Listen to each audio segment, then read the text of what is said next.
Les projets Terra s'effondrent après le mandat d'arrêt de Do Kwon. La matinée devient de plus en plus mouvementée. Quelques instants après que les autorités sud-coréennes ont révélé qu'elle avait un mandat d'arrêt contre le chef de Terra Do Kwon, les différents jetons cryptographiques du projet ont commencé à plonger. Le jeton Luna fourchu de Terra a chuté de 40,1%, tandis que l'ancien Link a chuté de 23,9%.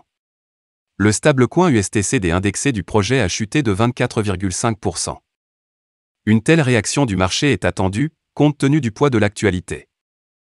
Néanmoins, la chute est particulièrement surprenante car les trois projets étaient dans les verts, dans les graphiques de 24 heures, ce matin même, alors que la plupart des grands projets étaient dans les rouges.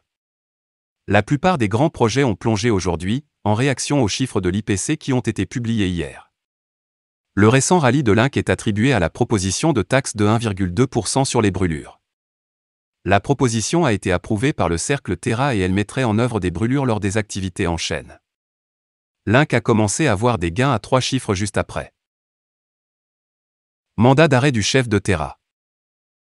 Le mandat a été émis des mois après l'effondrement de l'écosystème Terra et de son stablecoin, UST.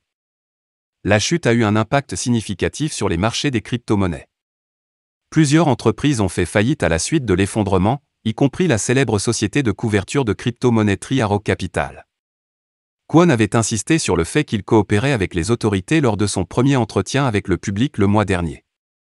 Cependant, il a déclaré qu'il n'avait été contacté par aucune autorité sud-coréenne et qu'aucune accusation n'avait été portée contre lui.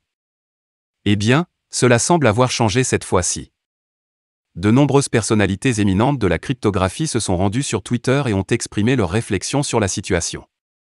Fatman Terra, membre du Terra Research Forum, a déclaré que c'était un grand jour pour la justice.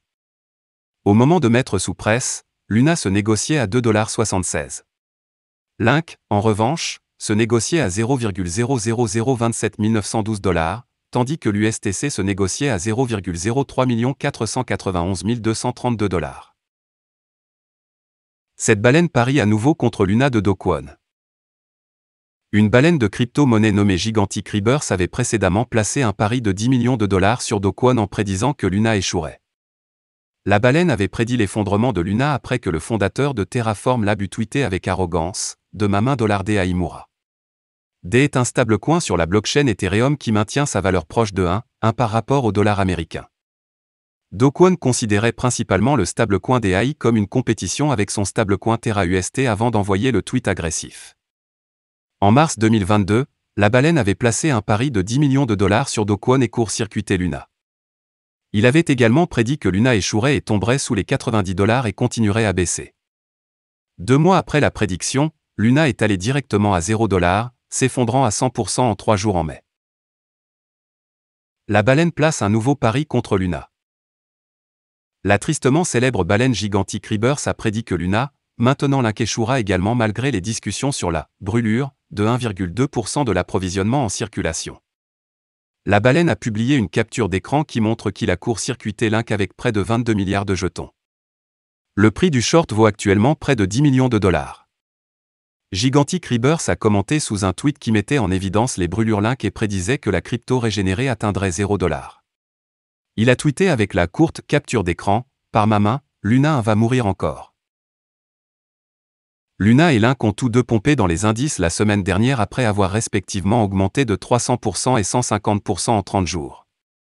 Le rassemblement survient après que des rapports affirment qu'un grand événement de brûlure est prévu pour retirer les jetons de la circulation. Cependant, la hausse des prix a pris fin cette semaine, car les deux jetons sont en baisse à 2 chiffres depuis lundi. Au moment de mettre sous presse, Link se négociait à 0,00032 843 $ et Luna se négociait à 4,26 $. Link est en baisse de près de 20% aujourd'hui et Luna est également en baisse de 18%. Voilà, c'est tout pour cette vidéo. Si tu as aimé, n'oublie pas de mettre un pouce bleu et un commentaire. Abonne-toi pour rester toujours informé.